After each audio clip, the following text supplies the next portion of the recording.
नमस्कार, यो हो हिमालय टेलिभिजन कार्यक्रम समय सन्दर्भ। म जीवन खड्का तपाईलाई हार्दिक स्वागत छ। आजको समय सन्दर्भमा हामी नेपाली कांग्रेसको केन्द्रीय समिति बैठक र समसामयिक राजनैतिक विषयवस्तुमा केन्द्रित हुनेछौँ।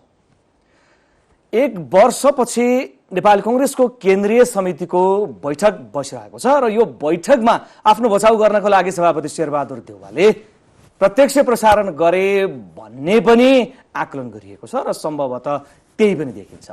त्यसो त 80% भन्दा माथि आफ्नै समर्थकहरू रहेको केन्द्रीय कमिटीमा अब उनले यसरी प्रस्तुत गर्न लगाए आफ्नाहरूलाई, आफ्ना केन्द्रीय सदस्यहरूलाई, आफ्ना समर्थकहरूलाई कि महामन्त्रीहरूलाई चाहिँ खुइल्याउने इतर पक्षहरूलाई र आफ्नो बचाउ गर्ने भनेर पनि अर्को एंगलबाट पनि हेरिएको छ। त्यसो त अब पारदर्शी हुनु त्यति नराम्रो कुरा होइन भन्ने दृष्टिकोणले पनि हेर्न सकिन्छ। तर यो अवस्थामा जे जस्तो कुराहरू उठे, जे जस्ता मुद्दाहरू उठे यो बैठकमा नेपाली कांग्रेसको 2072 को संविधानमा संस्थागत भएर भर्खरै कार्यान्वयनमा जान लागेका मुद्दाहरू, आफ्नै लिडरशिपमा बनेको संविधानमा राखिएका मुद्दाहरूमाथि केन्द्रीय कमिटी बैठकमा अब कुरा उठेको छ। अब धर्म सापेक्ष हिन्दू धर्म चाहिन्छ, अब यो संघीयता काम छैन, निर्वाचन प्रणाली काम छैन, हामीले सबै कुराहरूमा चाहिँ अब उठाउनु पर्छ र त्यतातर्फ संशोधनतर्फ जानुपर्छ भन्दै गरेको नेपाली कांग्रेसले कुनै दिन अब राज संस्था पनि पुनर्स्थापना गर्नुपर्छ भन्यो भने आश्चर्य नमान्दा हुन्छ भन्ने खालका आकलन पनि भइरहेछ। यिनै सेरोफेरोमा हामी केन्द्रित हुनेछौँ। हामीसँग स्टुडियोमा उपस्थित हुनुहुन्छ विश्लेषक श्री कृष्ण अनिरुद्ध गौतम। यहाँलाई हार्दिक स्वागत। धन्यवाद। यहाँलाई आराम हुनुहुन्छ। नेपाली कांग्रेसको केन्द्रीय समिति बैठकमै कुरा गरौँ। यी एजेन्डाहरू उठे, मैले भर्खरै चर्चा गरेँ। अब यसलाई कसरी हेर्ने? अब बिस्तारै फर्किनु आँटेको हो कि क्या हो? परिवर्तन उल्टाउन थाल्यो क्या हो कांग्रेसले? यो दुई तीनवटा कुरालाई हामीले अहिले भएको बहसलाई तपाईले यहाँ परिचय दिइरहँदाखेरि केही कुराहरू तपाईले उठाउनु भएको छ। त्यसमा के हो भनेदेखि निर्वाचन प्रणालीको कुरा तपाईँ हामीले पनि कुरा गरेका छौँ। निर्वाचन प्रणालीले, अहिलेको निर्वाचन प्रणालीले सही प्रतिनिधित्व दिन सकेन। त्यो सही प्रतिनिधित्व दिन नसकेको कारणले गर्दा, सही प्रतिनिधित्व हुन नसकेको कारणले गर्दा निर्वाचन प्रणालीको काम नै के हो भने प्रतिनिधित्व हो। देशका संस्थाहरूमा, विशेष गरेर राजनीतिक संस्थाहरूमा प्रतिनिधित्व गर्नु, विधायिकामा प्रतिनिधित्व गराउनु र विधायिकाका मार्फतबाट कार्यपालिकाको गठन हुनु। त्यो सही प्रतिनिधिहरू सही प्रक्रियाबाट, सही निर्वाचन प्रणालीबाट चुनिएनन् भने के हुन्छ भने त्यसले अनास्था सिर्जना गर्छ, लोकतन्त्रप्रति अनास्था सिर्जना गर्छ र समानुपातिक प्रति धेरै ठुलो आरक्षण, धेरै किसिमको रिजर्भेसन मानिसमा छ, मलाई पनि छ। र यी मुद्दाहरू उठ्नु र मुद्दामाथि बहस गर्न खोज्नु, जनस्तरमा भएका मुद्दाहरूलाई यदि नेपाली कांग्रेस पार्टीले आफ्नो निकायमा बहसको विषय बनाउँदैछ भने त्यसलाई हामीले सम्भवतः मलाई लाग्छ अन्यथा भन्नु हुँदैन। कुन बेलामा, कसरी र कति समयपछि उठाए ती मुद्दाहरू भन्ने त महत्त्वपूर्ण हुन्छ। कार्यान्वयनमा जानलाई सकस भइरहेकै बखत कार्यान्वयनमा जाँदै गर्दा भर्खरै 72 को संविधान आएर सही तरिकाले त्यसलाई कार्यान्वयनमा लान पनि नसकेकै अवस्थामा अब यो चाहिँदैन भन्ने दिशामा पुगिसक्नु भनेको त नेपाली कांग्रेसको कि हिजोको निर्णय गलत थियो कि आज गलत बाटोमा हिँड्दैछ भन्ने त हेर्नुस्। यो समानुपातिकको जुन कुरा उठ्या छ, यो कुरा 72 को संविधानको कुरा मात्रै होइन, अन्तरिम संविधानबाटै प्रारम्भ भएको छ। र अन्तरिम संविधानमा जुन ढङ्गको समानुपातिक प्रतिनिधित्व भयो, त्यो समानुपातिक प्रतिनिधित्वले वास्तवमा मान्छेको एस्पिरेसनलाई, आकांक्षालाई, आशालाई, अपेक्षालाई प्रतिनिधित्व गरेन भन्ने किसिमको सवाल त उठेकै छ नि। निर्वाचन प्रणालीमा त त्यो विश्लेषकहरूले पनि भनेकै कुरा हो। अब यो निर्वाचन प्रणालीले चाहिँ देशलाई स्थिरता कायम गर्न सक्छ। आधारभूत रूपमा निर्वाचन प्रणाली नै हो जसले प्रतिनिधित्व प्रदान गर्छ। विधायिकामा जसले प्रतिनिधित्व प्रदान गर्छ त्यो निर्वाचन प्रणाली नै हो। निर्वाचन प्रणाली बाहेक अर्को प्रणाली त हुँदैन नि जहाँ प्रतिनिधित्व गराउनको लागि। त्यो भएर तिनै प्रतिनिधिहरूबाट प्रधानमन्त्री बन्छन्, तिनै प्रतिनिधिबाट मन्त्रीहरू बन्छन्, तिनै प्रतिनिधिहरूबाट राष्ट्रपति बन्छन्, तिनै प्रतिनिधिले चुनेर। त्यसकारणले गर्दाखेरि प्रतिनिधित्व प्रणाली भनेको के हो भने प्रतिनिधित्व गराउने भनेको निर्वाचन प्रणाली हो। निर्वाचन प्रणालीमा यदि खोट छ भने त्रुटि छ भने, खराबी छ भने त्यसले सही प्रतिनिधित्व गराउँदैन, सही प्रतिनिधि चुन्नै सक्दैन। त्यसले त प्रत्यक्ष देशमा पोलिसी मेकिङ यसको असर जनस्तरमा भइरहेको छ। म पनि जनस्तरका कतिपय कार्यक्रमहरूसँग जोडिएर हिँडेको छु। त्यसकारणले गर्दाखेरि यी सवालहरू नेपाली कांग्रेसको अथवा नेकपा एमालेको अथवा माओवादीको कसैको क्लोज पार्टी छ, कसैको ओपन पार्टी छ, कसैको खुला पार्टी छ, कसैको चाहिँ बन्द पार्टी छ। बन्द पार्टीभित्र नि कुरा उठ्या छन् र खुला पार्टीमा भित्र नि यो कुरा उठ्या छन्। अहिले कांग्रेसले खुला गर्यो आफ्नो बहसलाई, त्यसकारणले गर्दाखेरि झन् खुला रूपमा देखियो, सबै कुरा देखियो। अब त्यो कस्तो पनि हुन्छ भने दुई तीनवटा कुरा हुन्छ। तपाईँले अघि भनिहाल्नुभयो कि मान्छे जसरी बन्द कोठाभित्र खुलेर बोल्न पाउँछ, त्यसरी नै फेरि सार्वजनिक प्रसारण भइरहँदाखेरि एक खालको फर्मालिटी, एक खालको औपचारिकता पनि मेन्टेन गर्नुपर्छ। जस्तो तपाईँ र मैले कुरा गरिरहँदा पनि कुनै न कुनै किसिमको मर्यादा र औपचारिकता हामी मेन्टेन गरिरहेका हुन्छौँ। बाहिर कुरा गरिरहेका बेलामा तपाईँ र म अनौपचारिक रूपमा यहाँ कुरा गर्दा चतुर खेल खेले, त्यसमा थोरै म तपाईँलाई त्यसलाई चतुर र अचतुर भन्दा पनि यो नराम्रो होइन। यसमा बानी पर्दै जान्छ मान्छेको, बानी पर्दै गएपछि मान्छे फेरि खुल्दै जान्छ। हिजो विनेन्द्र रिजालले पनि बोल्दै थियो, ठिकै त ठिकै गर्नुभयो तर यसरी सधैँभरि लाइभ गरेर साध्य चाहिँ छैन, यो राम्रो होइन भन्नुभयो। ठिक छ, अब कति लाइभ गर्न सक्नुहुन्छ? लाइभ गरेर बचाव गर्न खोज्नुभएको हो या यसलाई पारदर्शी बनाउन खोज्नुभएको? विशेष गरेर यसमा दुईटै शङ्काको सुविधा तपाईँले दिन सक्नुहुन्छ। हजुर, अब म मुद्दामै छु। निर्वाचन प्रणालीको बारेमा उसले आफ्नो स्पष्ट रूपमा अब संघीयताको मुद्दा अर्को एउटा उठाएको छ फेरि कांग्रेसले। अब यो संघीयता पनि महँगो भयो, यसको पनि अर्थ छैन, विकेन्द्रीकरण हुनै सकेका छैन, अख्तियार दिनै सकेका छैन, अब यो के काम भन्ने त्यहाँ पनि प्रश्न उठेको छ। अब यो त कार्यान्वयनमा जानलाई, कार्यान्वयनको दिशातर्फ अगाडि बढ्नै सकेन भनिरहेको भर्खरै जन्मेको बच्चा भनिरहेछन् फेरि अर्कोतर्फ होइन। संघीयता बल्ल प्र्याक्टिसमा जाने बेला हुँदैछ, अख्तियारै दिइसकिएको छैन भने अब अहिले चाहिँदैन। यसरी चाहिँ म पनि एउटा कुरा भन्छु, म संघीयताको पक्षधर हुँ, संघीयताको एडभोकेसी गरी हिँडेको मान्छे हुँ। त्यसकारणले गर्दाखेरि संघीय लोकतान्त्रिक गणतन्त्रमा तिनटै कुरामा मेरो कुनै पनि किसिमको विमति छैन। नेपाल संघीय हुनुपर्छ, गणतन्त्र हुनुपर्छ, लोकतान्त्रिक पद्धतिका प्रति त हाम्रो लामो समयदेखिको एडभोकेसी नै हो। त्यसकारणले गर्दा यसमा विवादको विषय नै भएन। गणतन्त्र पक्षधर, संघीयताको पैरवी गरिआएको मान्छे हो। तर अब म आफैले पनि के देखिआएको छु भने मुख्य कुरा संघीयताको कार्यान्वयन कसरी भइरहेको छ। संघीयताभित्र जुन विधायकी अधिकार जुन छ, विधायकी अधिकार छ, प्रदेशहरूले त्यो विधायकी अधिकारलाई प्रयोगै गरेका छैन, पाएकै छैन, होइन प्रयोगै गरेका छैन।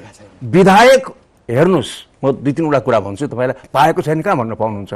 संविधानले के दिएको छ? संविधानले एउटा बााउन्ड्री दिएको छ, सिमाना, प्रदेशको सिमाना छ, त्यहाँभित्र जनता छन्, जनताको प्रतिनिधित्व भएको विधायिका छ, प्रदेश सभा छ। त्यो प्रदेश सभा पाइसकेपछि त सबै कुरो पायो। एउटा राज्यमा कतिवटा कुरा हुन्छ, टेरिटोरी हुन्छ, पोलिटिकल साइन्स अनुसार भूक्षेत्र हुन्छ, भूक्षेत्रभित्र जनसङ्ख्या हुन्छ, जनसङ्ख्यापछि सरकार हुन्छ। त्यो तिनटै कुरा पाएको छ। एउटा कुरा चाहिँ प्रदेशहरूले पाउँदैनन्, कहीँ पनि पाएको छैन, त्यो सोभरेन्टी, त्यो सार्वभौम सत्ता। सार्वभौम सत्ता केन्द्रसँग हुन्छ अथवा देशको हुन्छ, राष्ट्रको हुन्छ। त्यो दिनु पनि हुँदैन, दिनु हुन्छ हुँदैनको म त्यो बहस, त्यो पाएको छैन, होइन त्यो पाएको छैन, त्यो बाहेक त सबै कुरा पाएको छ।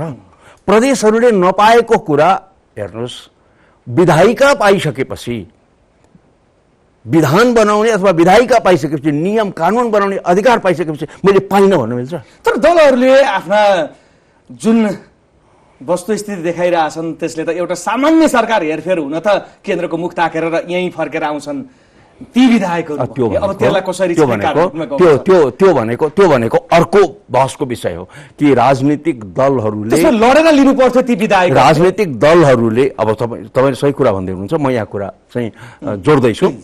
राजनीतिक दलहरूले आफ्नो सङ्घीयकरण गरेका छैनन्, प्रब्लम यो हो।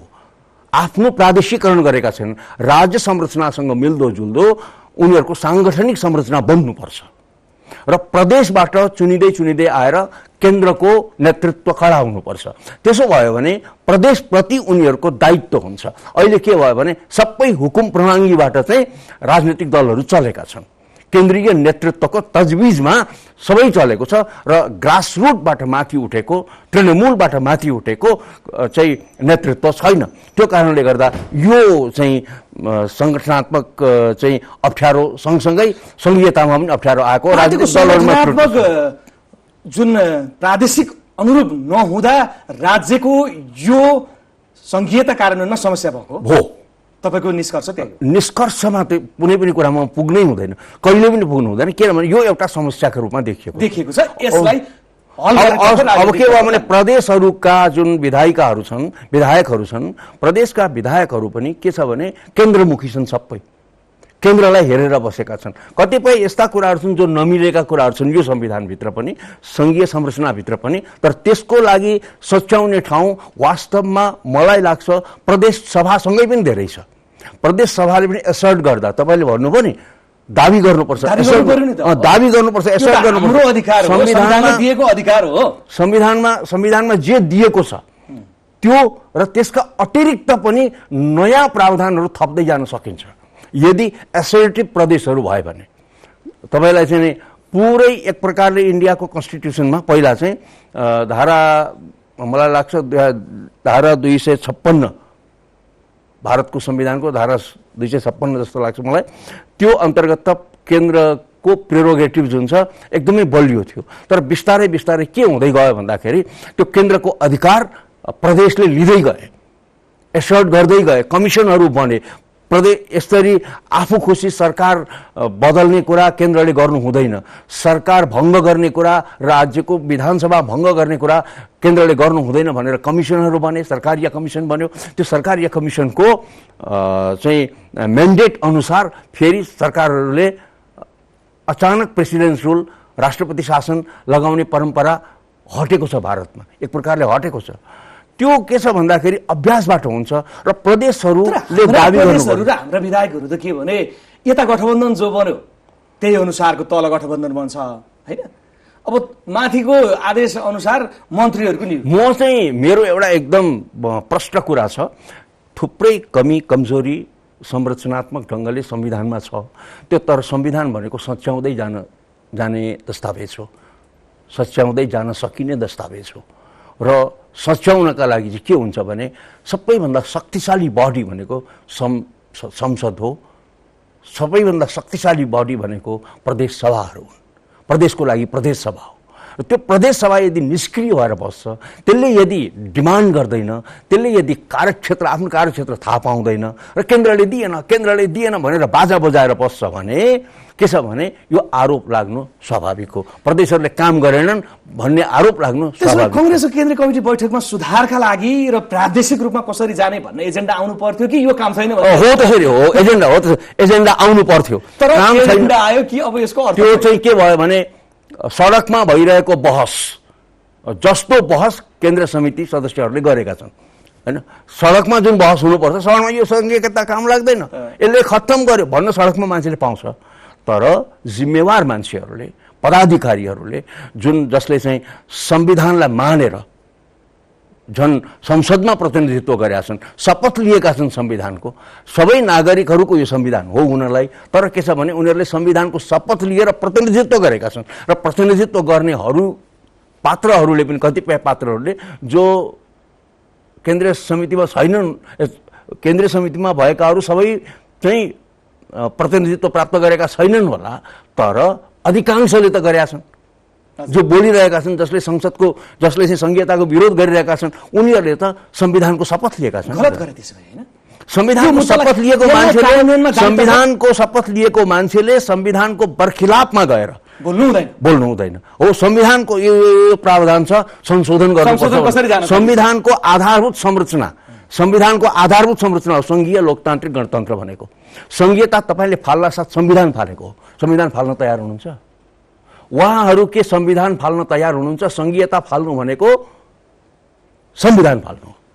अब नेपाली कांग्रेसको यही चरित्र देख्दा देख्दै केही समयमै उसले यसरी यी संस्थागत भइसकेका मुद्दाहरूलाई कसरी मिलाएर लिएर जाने भन्दा पनि अब यो काम छैन भन्ने दिशामा दृष्टिकोण जाँदै गर्दा त कुन दिन त राप्रपाको लाइनमा आउँछ कि क्या हो, अब दुईटा मुद्दामा त झन्डै झन्डै आइ नै सक्यो, राजस्व पुनर्स्थापना नि भन्छ कि क्या हो, हिजो किशनजीले भनेका कुराहरू ठिक हुन्छ कि क्या हो जस्तो पनि देखिन थाल्यो। अनि यसो छ, के छ भने म कुनै पनि भविष्य वक्ता पनि होइन, भविष्य यिनीहरूको चरित्र देख्दाखेरि यसो छ, विश्लेषण गर्ने हो मैले।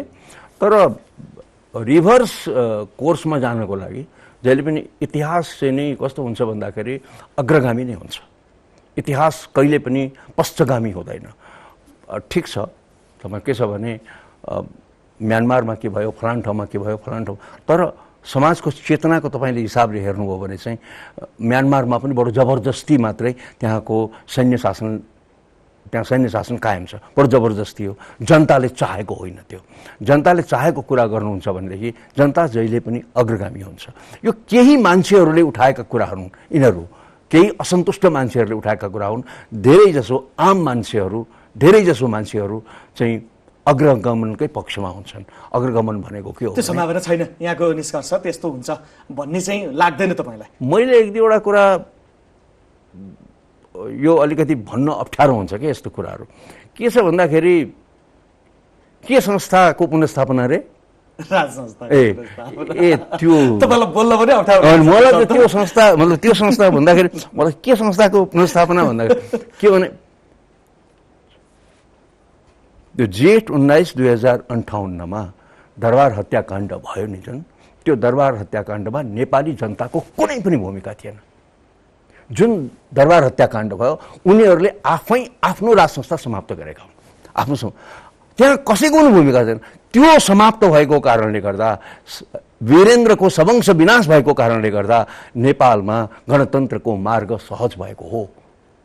जनताको मनमा पनि त्यही घटनाले गणतन्त्रको अब अर्को तपाईले जसलाई राजा भनेर ल्याउनु हो त्यसलाई नेपालको जनमानसले राजा भनेर स्वीकारेन। राजा भनेर स्वीकार थियो भनेदेखि 2065 सालमा पहिलो संविधान सभाको निर्वाचनपछि उसलाई हटाउने थिएन है।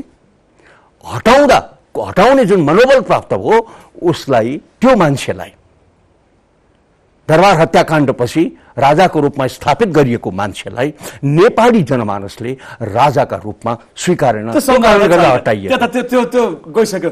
तपाईँको के छ भने त्यो कस्तो निरर्थक बहस र समयको बर्बादी मात्रै हो जस्तो मलाई लाग्छ। हामी पनि समयको बर्बादी नगरौँ। अब अलिकति अगाडि बढौँ। गगन थापाजीले बाहिर निकै बोल्नुभयो, केन्द्रीय कमिटी बैठक हुनु एक दिन अगाडिसम्म पनि उहाँले बोल्नु भएको थियो हामी संसदीय दलको नेता र सभापति तुरुन्तै चाहिँ परिवर्तन गर्छौँ, विशेष महाधिवेशनमा जानुपर्छ, हामी संसदीय दलको नेताको परिवर्तनका लागि पनि पहल कदमी द्रुत गतिमा अगाडि बढाइरहेछौँ भन्नुहुन्थ्यो। अहिले ती आवाजहरू कहाँ गए? केन्द्रीय कमिटीको बैठकमा खासै मत्थर सुनिन्छ। किन यसो छ, त्यस्तो कुरा चाहिँ धेरै विचार गरेर मात्रै र धेरै तयारीका साथ मैले बोल्नु हुँदैन भनेको होइन। विशेष महाधिवेशन उहाँले डिमान्ड गर्न सक्नुहुन्छ, तर विशेष महाधिवेशन डिमान्ड गर्नको लागि 2-3वटा फ्याकल्टीहरू हुन्छन्। म शेरबहादुर देउवाको कार्यशैलीप्रति सहमत छैन। अहिलेको जुन केन्द्रीय पदाधिकारीहरू छन् उनीहरूको कार्यशैलीसँग पनि म सहमत छैन, कुनै पनि दलसँग सहमत छैन होला हामी, तर दलीय व्यवस्थामा हामी विश्वास गर्छौँ। यी दलहरू सुध्रिउन्, सचिउन् भन्ने हाम्रो अपेक्षा हो, हामीले आशा गरेको हो र त्यस्तो किसिमको दबाव सिर्जना गर्नुपर्छ भन्ने धारणा राख्ने मान्छे हुँ म। अझ एउटा कुरा के छ भने यदि यिनीहरूले सकेनन् भने जाउँ, नयाँ दलहरू आउँछन्, नयाँ दलले टेकओभर गर्छन्। किनभने जसरी नयाँ पुस्ताले टेकओभर गर्दै जान्छ त्यसरी नै नयाँ दलहरूले पनि स्थापित गर्छन्। नित्य नयाँ र नित्य नवीनता यदि पुराना दलहरूमा आइरह्यो भनेदेखि सके गर्छन्, नभएदेखि लोकतान्त्रिक पद्धति हो, त्यहाँ नयाँ दल आउँछन्, तिनीहरूले यिनलाई विस्थापित गर्छन्। त्यो स्वाभाविक क्रिया हो, त्यसका प्रति कुनै रुवाबासी गर्नुपर्ने कुनै कारण छैन। काङ्ग्रेस सकिन्छ भनेर रुवाबासी गर्नुपर्ने केही काङ्ग्रेस कार्यकर्ताहरूलाई हो,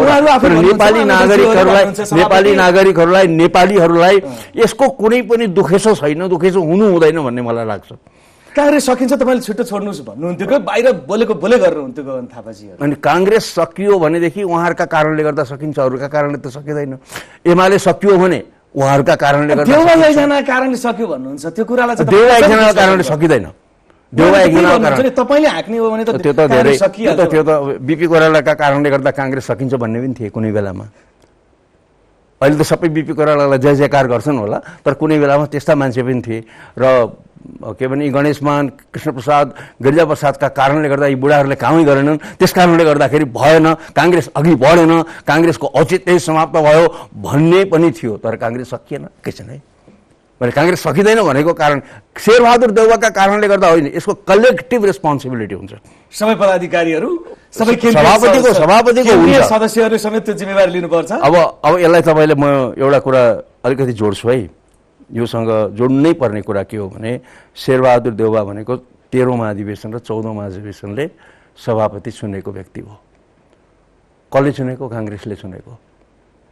त्यो काङ्ग्रेसले चुनेको सभापतिलाई बस कि नबस भन्ने अधिकार त मलाई छैन। त्यो त काङ्ग्रेसले चुन्या हो, उसैलाई मात्रै छ, त्यो उसैलाई मात्रै छ। काङ्ग्रेसले यदि आफ्नो सभापति हटाउँछ, परिवर्तन गर्छ भने त्यसको विश्लेषण म गरौँला।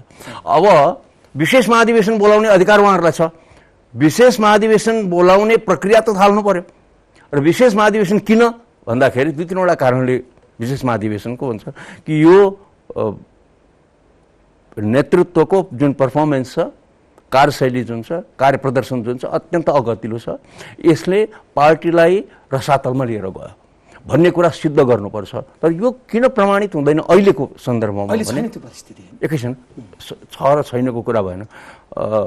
हामी सबैले विरोध गरिआएको भए तापनि गठबन्धन गर्नु हुँदैन, यो गर्नु हुँदैन, त्यो गर्नु हुँदैन हामीले भनिआएको भए तापनि के भयो भने काङ्ग्रेस सबैभन्दा ठुलो दलको रूपमा त आयो, एमाले भन्दा ठुलो पार्टीका रूपमा चाहिँ स्थापित त भयो, पुनर्स्थापित त भयो, संसद सङ्ख्या छ। एउटा त जाँच पार्टीको कहाँ हुन्छ भने निर्वाचनमा हुन्छ, निर्वाचनमा उसको पर्फर्मेन्स कार्यप्रदर्शनमा हुन्छ। अर्को एउटा कुरा के हुन्छ भने पार्टीको 80%ले 80% पदाधिकारी चाहिँ केन्द्र सदस्यहरू चाहिँ जसलाई चुनेर पठाएको छ। अर्को एउटा कुरा प्रतिस्पर्धामा 60% भन्दा बढी हो क्या र चाहिँ बढी मत ल्याएर सभापति हुनु, संसदीय दलको नेता होइन, सभापतिमा। अब संसदीय दलको नेतामा अस्ति उहाँले प्रतिस्पर्धा गर्नुभएको हो।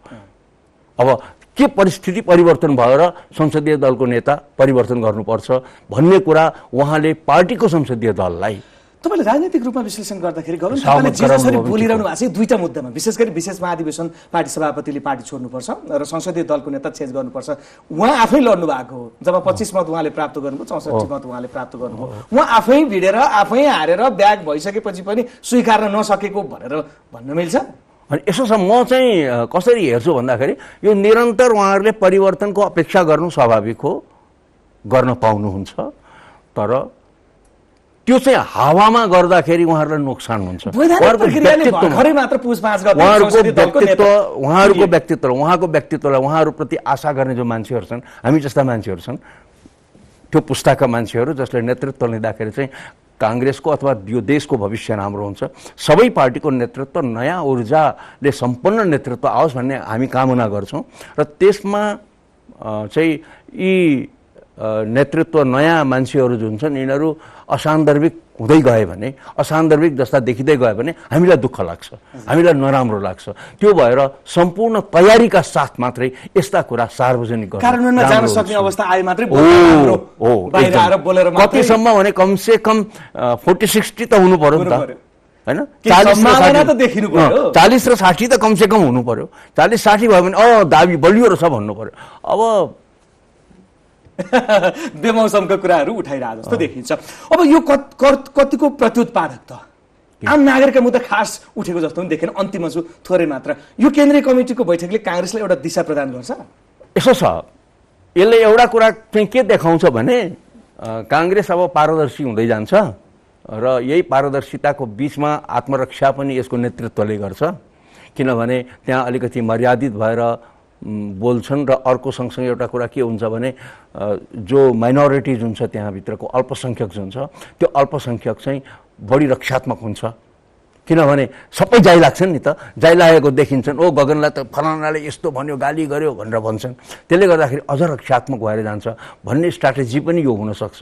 तर समग्र रूपमा चाहिँ यसको आलोचना भइरहँदा पनि म बोलिनँ। किन बोलिनँ भने समग्रमा पारदर्शिता राम्रो हो, त्यो पारदर्शिताको व्यवस्थापन उहाँहरूले कसरी गर्नुभएको छ यसमा चाहिँ निर्भर गर्छ। पारदर्शी भन्नाले सबै कुरो पुरै वाङ्गै देखाइँदा पनि लुगै लगाएर देखिनुपर्छ नि मान्छे त मान्छे त पारदर्शी हुँदा पनि देखिन त सार्वजनिक रूपमा देखिँदा त लुगा लगाएर देखिएको राम्रो हुन्छ नि त लुगा नलगाई देखिएको त राम्रो हुँदैन पारदर्शी त मान्छे बाथरुममा त अलगै छ तर त्यो सबै देखिनु हुँदैन नि त जे जति देखाउनु पर्ने त्यो परिस्थितिलाई जति देखाउनु पर्ने त्यति देखाउनु राम्रै त्यही अनुसार व्यवस्थापन गर्दै अगाडि बढ्यो भने केही होला हो आम नागरिकले अपेक्षा गर्ने ठाउँ यसो छ उहाँहरूले त्यो एजेन्डा मलाई लाग्छ प्रवेश गराएको छ जस्तो लाग्दैन उहाँहरूको पार्टी सुधारको पार्टीको कुरा आफ्नै आन्तरिक कुराहरुमा मात्रै एउटा कुरा सत्य कुरा के हो भने तपाईले जनताका मुद्दाहरू उठाउनु भयो भने पार्टी आफै सच्चिएर जान्छ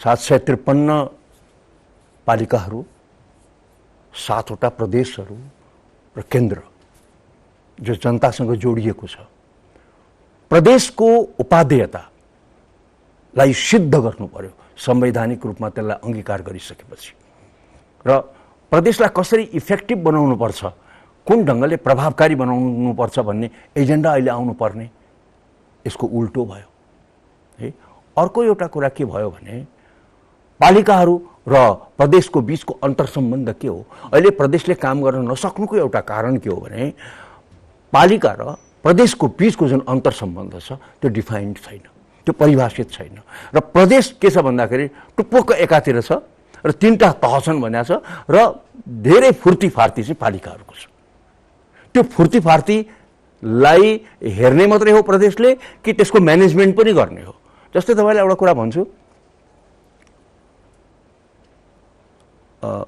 यो काठमाडौँ उपत्यकाको फोहोरको व्यवस्थापन कहाँ हुन्छ बन्चरे डाँडा के काठमाडौँ उपत्यका भित्र पर्छ पर्दैन त्यो र नुवाकोटको सीमानामा हो धादिङ र नुवाकोटको अनि त्यसको मध्यस्थता कसले गर्ने त्यसको मध्यस्थता कसले गर्ने काठमाडौँ उपत्यकाको क्षेत्राधिकार भित्र त त्यो पर्दैन नि त त्यसको लागि नेगोसिएसन गर्ने भनेको त वास्तवमा सही निकाय भनेको त प्रदेश हो प्रदेशलाई थाहै छैन उलाई त वास्तै छैन व्यवस्था गरिरहेछ प्रदेशलाई थाहै छैन मान्छे काठमाडौँ उपत्यकाका मेयरहरू गएर प्रधानमन्त्रीलाई भेट्छन् जहाँ प्रधानमन्त्रीको पनि क्षेत्राधिकार होइन त्यो प्रधानमन्त्रीलाई त्यो मेन्सन नै गरेको छैन केन्द्रलाई त्यो अधिकार दिएको पनि छैन तर अब केन्द्रको पनि त्यो बसेर कुरा गर्छ जनताको मुद्दा उठाउन सकेन जनताको मुद्दा उठाएर जनतासँग टच गर्ने मुद्दा उठाएर यदि पार्टी सञ्चालन भयो भने जनताको सेवा नागरिकले पाउनुपर्ने प्रशासनिक सेवामा यदि पार्टी हेल्परको रूपमा हेल्पिङ ह्यान्डको रूपमा सहयोगीको रूपमा आयो भने पार्टी स्वतः सुध्रिन्छ हुन्छ आजको लागि समय सकियो यो विचारको लागि तपाईलाई धेरै धेरै धन्यवाद धन्यवाद थ्यांक यू सो मच दर्शक आजको लागि समय सन्दर्भको समय सकियो आइदिनुहोस् नमस्कार